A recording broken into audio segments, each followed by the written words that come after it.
नरवक्षी के साये में गांव सन्नाटा लिए खड़ा था।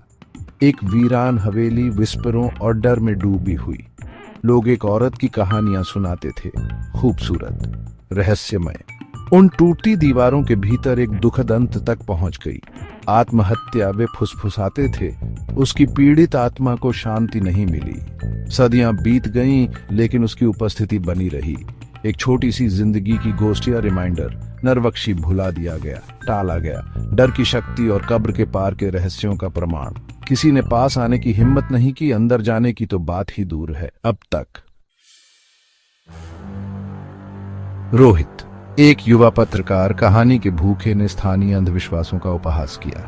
भूत, प्रेताभांटित हवेली, उसे सबूत चाहिए थे, लोग कठाए नहीं। अपनी नोटबुक और कैमरे से लैस उसने ग्रामीणों की चेतावनियों को केवल अंधविश्वास बताकर खारिज कर दिया। उनकी बातें अनसुनी रहीं। वह नरवक्षी के पीछे की सच्चाई का पता लगाने वाला था। मुझे गोष्टों पर विश्वास नहीं है। हर चीज का एक लॉजिकल एक्सप्लेनेशन होता है। जैसे ही उसने चरमराते फाटकों को धक्का दिया, हवा भारी हो गई। उसकी रीढ़ की हड्डी में एक सिहरन दौड़ गई। बेचैनी का पहला झटका। उसने इसे दूर हिलाया, इसे आते अंधेरे और हवा में लटकी हुई अशांत खामोशी के लिए जिम्मेदार ठहराया। वह तर्क का आदमी था, डर का नहीं। नरवक्षी के अंदर से धुंधली रोशनी में धूल के कण नाच रहे थे। हर सतह पर मकड़ी के जाले लगे हुए थे और हवा सड़ांध की गंध से भरी हुई थी। जैसे ही रोहित ने अंदर जाने का साहस किया, उसके कदमों की आवाज खामोशी में गूंज उठी। अनदेखी चीजों की सरसराहट से सन्नाटा टूट गया। देखे जाने का एहसास तेज हो गया। वो क्या था? क्या वहां कोई है? तभी कैमरा खराब हो गया।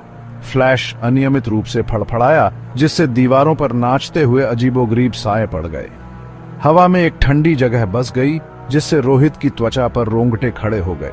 वह रुका, ध्यान से सुन रहा था। उसका दिल तेज धड़क रहा था। खाली हॉल में एक धीमी सर्द हंसी गूंज उठी। रोहित के सीने में दहशत फैल गई, जो उसके संयम को भारी पड़ने लगी। जैसे ही उसने लेंस ऊपर उठाया, एक आकृति देखने में आई। एक महिला, अलौकिक और पारभासी। उसकी आंखें ठंडी आग से जल रही थीं। किसने मेरी नींद में खलल डाला? उसकी आवाज, एक शोकाकुल फुसफुसाहट, रोहित की रीढ़ की हड्डी तक ठंडक भेजती थी। वह अपना कैमरा गिराते हुए पीछे हट गया। वह महिला, खुद नरवक्षी, उसकी ओर खिसक गई। उसका दुख स्पष्ट था। मैं यहाँ फंसी हुई हूँ, दुख की इस जगह से बंधी हुई हूँ। दहशत ने रोहित के पैरों को गति दी। उसने और सुनने का इंतजार नहीं किया। वह हवेली की बर्फीली चपेट से बचने के लिए बेताब अंधेरे गलियारों से आंख बंद करके भाग गया। मेरी कहानी बताओ, लेकिन खबरदार, मेरे रहस्य का खुलासा करने की एक कीमत है। उसके पीछे नरवक्षी की आवाज गूंज उठी, एक भयानक वार्निंग। अगले दिन रोहित की कहानी सुर्खियों में रही, लेकिन नरवक्षी के लिए वह जो शांति चाहता था, वह उसे नहीं मिली। उसका दुख, उसकी चेतावनी अटकी रही। हवेली खामोश खड़ी थी, जो उसके भीतर फंसी हुई बेचैन आत्मा की याद दिलाती थी।